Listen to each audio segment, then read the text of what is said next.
नमस्कार दोस्तों, JP classes के इस यूट्यूब चैनल पर आपका स्वागत है। मैं पुष्कर पाटीदार आज आपके सामने त्रिभुज को लेकर आया हूँ। त्रिभुज आपने देखा होगा। सबसे पहले हम जीरो लेवल से स्टार्ट करेंगे और अच्छे सवाल करेंगे जो कि एग्ज़ाम में पूछे जाते हैं। सबसे पहली बात, सबसे पहले अगर आपसे बोला जाए कि त्रिभुज क्या है, तो त्रिभुज एक ऐसी आकृति है जो तीन भुजाओं से मिलकर बनी होती है। त्रिभुज हमेशा तीन भुजाओं से मिलकर बना हुआ होता है।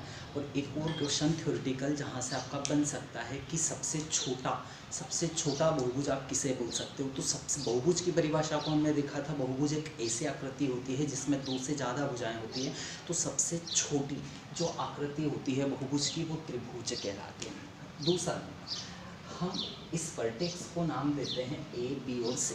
वर्टेक्स ए, बी, सी हमने देखा। सबसे पहले आप जानते हो कि त्रिभुज के तीनों अंतःकोणों का अंतःकोण मतलब जो अंदर की साइड में बने हुए हैं, जैसे कि आप इन तीन कोण को देख पा रहे हो। ये तीनों कोण मिला के 180 डिग्री का योग सम बनाते हैं। तीनों एंगल का सम 180 होता है। हो सकता है कि ये 50 डिग्री हो, ये 60 डिग्री हो, तो ये कितना होगा, 70 डिग्री होगा। तीनों का योग मिला के 180 होना चाहिए। हो सकता है कि तीनों एंगल आपके 60 डिग्री के हो, या तीनों एंगल आपके अलग अलग हो सकते हैं।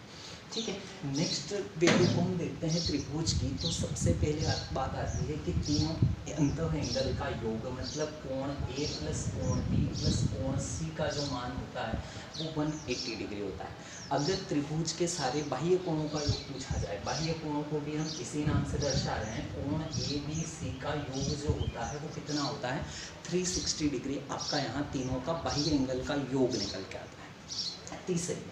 तीसरी बात ये लिखने को आती है, जिससे मैं आपसे ये कहूँ कि अगर मान लेते हैं कि ये भुजा 6 सेंटीमीटर, ये 7 सेंटीमीटर और ये 8 सेंटीमीटर है। हमने त्रिभुज की कोई तीन भुजाएं पकड़ी, 6 सेंटीमीटर, 7 सेंटीमीटर और 8 सेंटीमीटर, और आपसे पूछा है कि इन तीनों एंगल में से भुजाएं दी है और आपसे एंगल के बारे में पूछा है। भुजाएं दी और आपसे पूछा है कौन सा एंगल इनमें सबसे बड़ा है। तो आप बता पाओगे कि जो भुजा सबसे बड़ी होती है, जो भुजा सबसे बड़ी होती है उसके सामने का कोण जो है वो आपका सबसे बड़ा एंगल होता है। सबसे बड़े कोण के सामने वाली भुजा सबसे बड़ी, या सबसे बड़ी भुजा के सामने वाला कोण सबसे बड़ा होता है। सेम तरीके से अगर आपसे सबसे छोटा कोण पूछा जाए, तो सबसे छोटा कोण कौन सा होगा, जो भुजा सबसे छोटी है उसके जस्ट सामने जो एंगल बनता है वो सबसे छोटा होता है। तीसरी बात हम ये लेके आते हैं कि तीसरी बात को अगर समझना हो तो आपके सामने अगर मान लिया जाए कि आपके सामने ये त्रिभुज बना के दिया हुआ है, 6 सेंटीमीटर, 7 सेंटीमीटर और 8 सेंटीमीटर किसी त्रिभुज की भुजाएं हैं। आपसे ये पूछ रहा है कि ये जो बना हुआ त्रिभुज है, क्या ये त्रिभुज सही है या गलत है। तो ऐसा बिल्कुल नहीं है कि तीन भुजाएं हैं मतलब त्रिभुज सही ही होगा। त्रिभुज गलत हो सकता है या सही हो सकता है, ये कुछ विशेषताओं के ऊपर डिपेंड करता है। और ऐसी हमारे पास टोटली 2 विशेषताएं हैं जिनके माध्यम से हम लोग ये बता सकते हैं कि ये जो बना हुआ त्रिभुज है यह सही है या गलत है। तो पहली बात आप माने, पहली विशेषताओं की बात की जाए तो पहली विशेषता ये है कि किसी भी त्रिभुज की किन्हीं दो भुजाओं को पकड़ें, उन दोनों को जोड़ें तो उनका योग हमेशा तीसरी से बड़ा होता है। लाइक मैं आपसे ये कहूँ कि A B plus B C जो है वो बड़ा होना चाहिए ए सी से, मतलब 6 और 8 और 6 14 7 से बड़ा है, इसका मतलब विशेषताएं सिद्ध हो रही। सेम तरीके से जरूरी नहीं है कि इन दोनों भुजाओं को जोड़ा जाए, इन दोनों को भी जोड़ के आप देख सकते हो। जैसे मैंने आपसे कहा BC प्लस AC जो है वो बड़ा होना चाहिए तीसरी भुजा से। किसी भी दो भुजाओं का योग तीसरी से हमेशा बड़ा होता है। तो आप देखिए BC प्लस AC, 8 प्लस 7 कितना हो गया, 15 6 से बड़ा है, मतलब ये भी सही है। तो हो सकता है मैंने आपसे ये कहा कि AC प्लस AB जो है वो बड़ा होना चाहिए BC से। तो कुल मिला के आपको इतना सा याद रखना है कि किसी भी त्रिभुज की कोई भी दो भुजाओं का योग हमेशा तीसरी से बड़ा होता है। सेम तरीके से किसी भी त्रिभुज की दूसरी विशेषताएं आपको इसी तरीके से देखने को मिलेगी। किसी त्रिभुज की किन्हीं भी दो भुजाओं का अंतर जो होता है वो तीसरी से छोटा होता है। जैसे 8 और 6 में डिफरेंस कितना है, 8 और 6 में डिफरेंस है 2 का, 2 7 से छोटा है। ठीक है। 2 जो है वो 7 से छोटा है। सेम तरीके से 8 और 7 का डिफरेंस 1, जो डिफरेंस आता है वो तीसरी भुजा से छोटा होता है। 8 - 7 1 हो रहा है, 6 से छोटा है। 7 - 6 1 होता है, 1 8 से छोटा है। तो कुल मिला के 2 विशेषताएं हम लोगों ने देखी। किसी भी त्रिभुज की 2 भुजाओं का योग हमेशा तीसरी से बड़ा होता है, और किसी त्रिभुज की 2 भुजाओं का अंतर जो होता है वो तीसरी से छोटा होता है। ठीक है फ्रेंड्स, उसके बाद वाली बात निकल के ये आती है कि हमारे पास कुछ थ्योरम है। जैसे इन 2 थ्योरम को हम लोग देखने वाले हैं, और ये जो 2 थ्योरम हैं इनके ऊपर बेसिकली आपने बहुत सारे क्वेश्चन देखे होंगे। आपकी एग्ज़ाम में, आपकी बुक्स में ये क्वेश्चन अक्सर देखने को मिलता है। थ्योरम क्या है?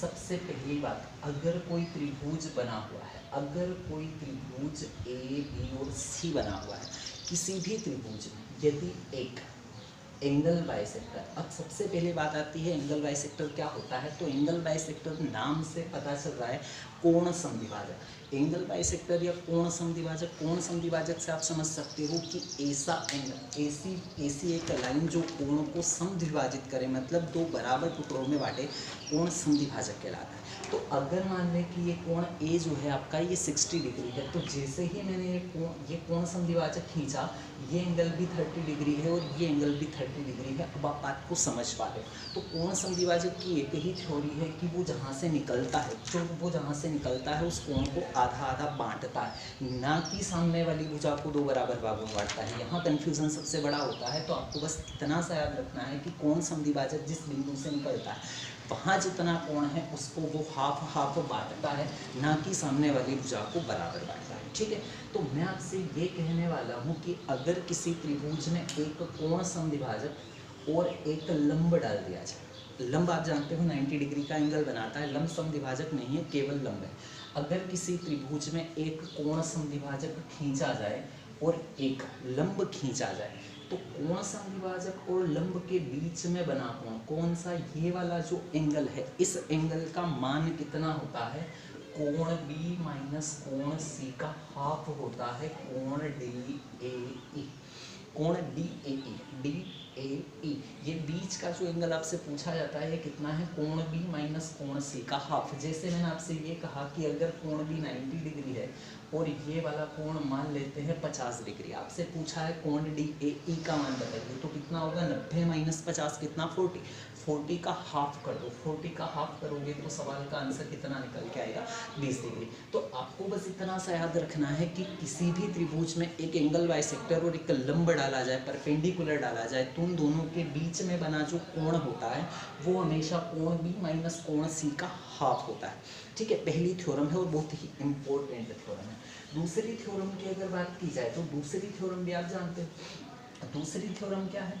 जैसे आपसे अगर ये कहा गया कि कोई त्रिभुज ए बी और सी है, ठीक है, यहाँ से कोण बी के यहाँ से एक अंतःकोण समद्विभाजक, अंतःकोण समद्विभाजक मतलब जो त्रिभुज के अंदर से होके गुजरेगा, और एक आपसे बोला है कि कोण सी का बाह्य कोण समद्विभाजक जो कि बाहर से होके निकलेगा। ये बिंदु जहाँ मिलते हैं किसी भी त्रिभुज में, एक अंतःकोण समद्विभाजक और एक बाह्य कोण समद्विभाजक जिस बिंदु पे मिलते हैं, उस बिंदु पे बना कोण समांतर कोण, समांतर जो कोण है उसका हाफ होता है। जैसे अगर ये एंगल में थीटा कहूँ तो ये एंगल कितना होगा? θ/2। अगर ये एंगल 60 डिग्री है तो ये एंगल कितना होगा? 120 डिग्री होगा। इस बात को आप समझ पाए। ठीक है। इसके अलावा हमने बहुत सारी थ्योरीज देखी थी। जैसे अगर कोई त्रिभुज है तो त्रिभुज का बाह्य एंगल कितना होता है? सामने वाले 2 अंतःकोणों के योग के बराबर होता है। ये चीज़ हम लोगों ने देखी थी। अब इनके ऊपर हम लोगों को क्वेश्चन देखते हैं। कुछ क्वेश्चन आपके ज्योमेट्री में जो कि इन थ्योरम के ऊपर या इससे पहले जो हमने बेसिक जानकारी देखी थी उसके हिसाब से हम टोटली सवालों को बनाते हैं। किस किस टाइप के सवाल हैं देखते हैं। सबसे पहला सवाल आपको दिया है त्रिभुज ए बी सी। कोई त्रिभुज ए बी सी है। त्रिभुज ए बी सी में आपको दिया हुआ है कोण ए, कोण बी और कोण सी का जो रेशो है वो 2:3:1 है। आपसे बोल रहा है CD जो है वो लंब है किस पर? AC पर। CD लंब है AC पर और पूछा है कोण ECD का मान बताओ। तो सबसे पहले तो आप ये देखें कि CD लंब है AC पर, CD कहाँ? ये C है तो ये D होना चाहिए, और CD लंब है AC पर मतलब ये लाइन कुछ आगे की साइड है। अब सी डी लंब है ए सी पर, मतलब यहाँ जो एंगल बन रहा है वो कितना डिग्री का बन रहा है, 90 डिग्री का बन रहा है, क्योंकि लंब डाला गया है। इसके बाद आप इस रेशो को जानते हो, कोण ए, कोण बी और कोण सी, त्रिभुज के तीनों कोण मिला के हमारे हिसाब से 180 डिग्री का योग बनाते हैं।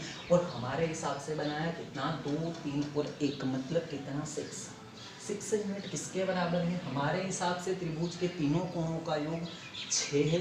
और ओरिजिनल में हम जानते हैं त्रिभुज के तीनों कोणों का योग 180 डिग्री होता है। तो 1 यूनिट का जो मूल्य निकल के आया, कितना निकल के आया, 30 डिग्री। इस 1 यूनिट का मूल्य आप जानते हो 30 डिग्री का गुणा कर दो सबके अंदर, 30 × 2 कितना 60 डिग्री, मतलब ए वाला एंगल है 60। 30 × 3 कितना 90, मतलब कोण बी का मान होगा 90 डिग्री। 30 × 1 कितना होगा 30। पूछा क्या है, ये वाला एंगल। तो हमने देखा था कि जब स्ट्रेट लाइन होती है तो स्ट्रेट लाइन पे बना कोण पूरा 180 डिग्री होता है। 180 में से 90 + 30 120 हो गया, तो बचा हुआ एंगल कितना होना चाहिए, 60 डिग्री। आपसे कोण ECD पूछा था, ये ई कोण है, ये ECD है, मतलब ये एंगल आपको निकालना था, 60 डिग्री सवाल का आंसर निकला। ठीक है, एक और क्वेश्चन उठाते हैं, बिल्कुल बेसिक से क्वेश्चन सवाल एग्जाम में ज़्यादातर पूछे जाते हैं, तो आपको ज़्यादा लोड लेने की ज़रूरत बिल्कुल भी नहीं। जो थ्योरम हमने अभी देखी थी उसी थ्योरम का सवाल हमारे सामने निकल के आ रहा है, तो हम उस सवाल को देखते हैं।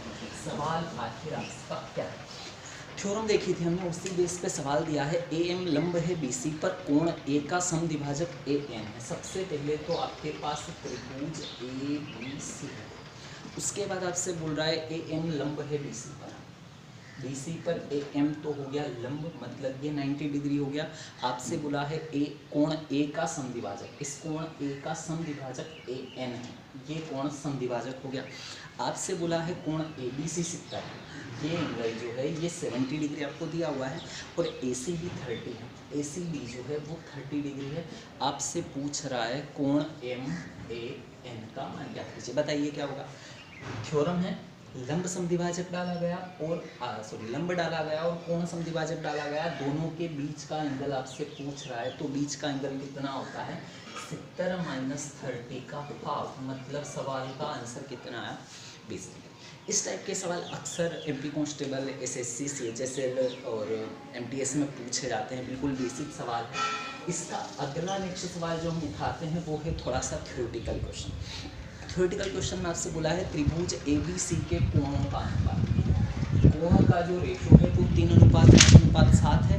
आपसे पूछा है त्रिभुज कोण सा, न्यून कोण त्रिभुज, अधिक कोण त्रिभुज, समकोण त्रिभुज या समद्विबाहु त्रिभुज। अब आप जानते हो सबसे पहले हमने यही देखा कि हमारे हिसाब से त्रिभुज के तीनों कोणों का योग 7 + 5 + 3 है, मतलब टोटल कितना हुआ 15, और ओरिजिनल में होता है 180। तो 1 मिनट का मूल्य हम लोगों ने निकाला, कितना आया, 1 मिनट 12 डिग्री का। 12 का गुणा तीनों में कर दो, तीनों ओरिजिनल कोण निकल गए। 12 × 36 डिग्री, 12 × 60 और 12 × 84। ठीक है, ये 3 कोण। अब इन 3 कोणों को ध्यान से देखो, क्या ये समद्विबाहु है, समद्विबाहु में 2 भुजाएं बराबर होनी चाहिए, 2 कोण बराबर होने चाहिए, बात गलत हो गई। समकोण में 90 डिग्री का एंगल बनता है, ये भी गलत है।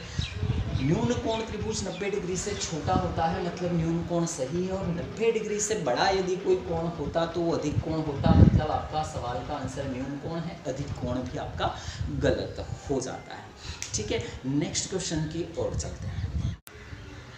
ठीक है फ्रेंड्स, नेक्स्ट क्वेश्चन आपको कुछ चित्र बना के दिया हुआ है, जैसे ये चित्र है आपका A, B, C और D और ये पॉइंट है O। आपसे बोला है ये जो A एंगल है 65 डिग्री है, ये वाला जो एंगल है ये 45 डिग्री है।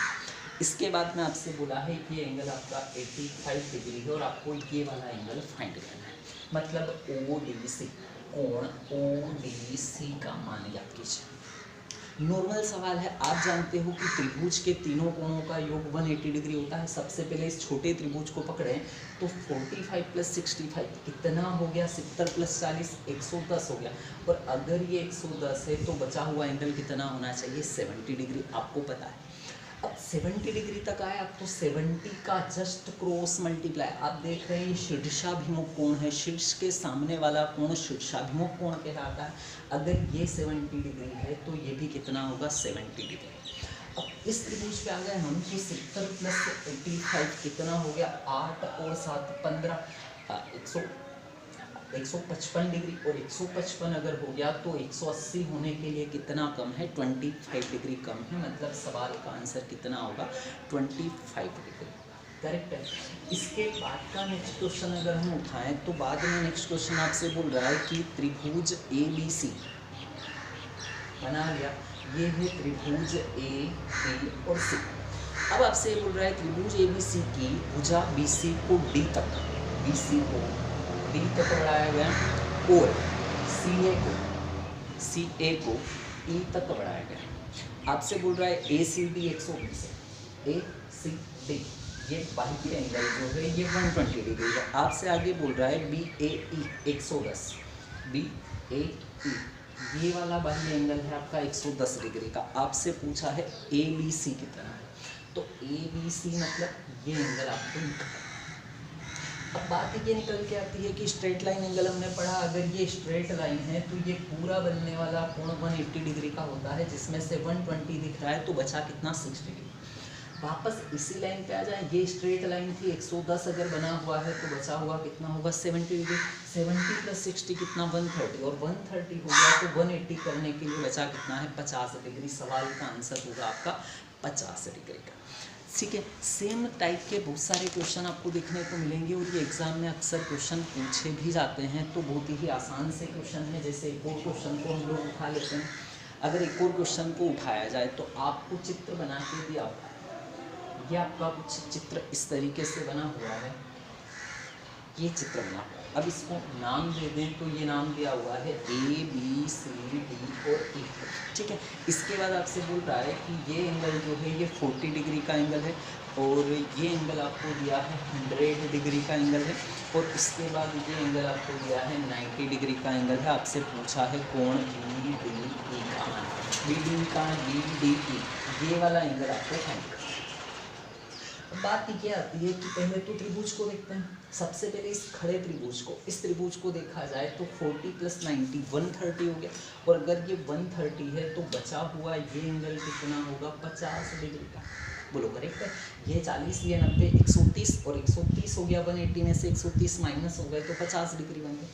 अब इस त्रिभुज को पकड़ते हैं। ये जो त्रिभुज है 100 प्लस 50 कितना हो गया, 150, और 150 प्लस 30 180 होता है, मतलब सवाल का आंसर कितना है, 30 डिग्री है। हमारे सवाल का आंसर BDE पूछा था, BDE ये वाला एंगल पूछा था, 30 डिग्री सवाल का आपका आंसर हो जाएगा। एक और क्वेश्चन को उठाते हैं। ये क्वेश्चन आपका भी सेम टाइप से थोड़ा सा मैच करता हुआ दिख रहा है। जैसा आपको दिया है, सबसे पहले तो आपको त्रिभुज बना के दिया हुआ है कुछ इस तरीके से, और ठीक है इस तरीके से आपका कोई क्वेश्चन बना हुआ है कि ये A है, ये B है, ये C है, ये D है और ये E है। आपको दिया हुआ है सबसे पहले BAC 30 डिग्री का एंगल दिया हुआ है, उसके बाद में आपको दिया हुआ है ये 50 डिग्री का एंगल, ये 50 डिग्री का एंगल आपको दिया हुआ है, और ये 25 डिग्री दिया हुआ है। पूछा क्या है, कोण AED मतलब ये बाह्य एंगल पूछा है, ये वाला एंगल आपको फाइंड करना है। अब सबसे पहली बात, ये 30 प्लस 50 80 हो गया, और ये 80 हो गया, तो ये एंगल कितना होना चाहिए, 100 डिग्री का। हमने यहाँ लिख लिया 100 डिग्री। अब आप जानते हो स्ट्रेट लाइन है तो पूरा एंगल 180 होना चाहिए। अगर ये 100 है तो ये कितना होगा, 80 डिग्री।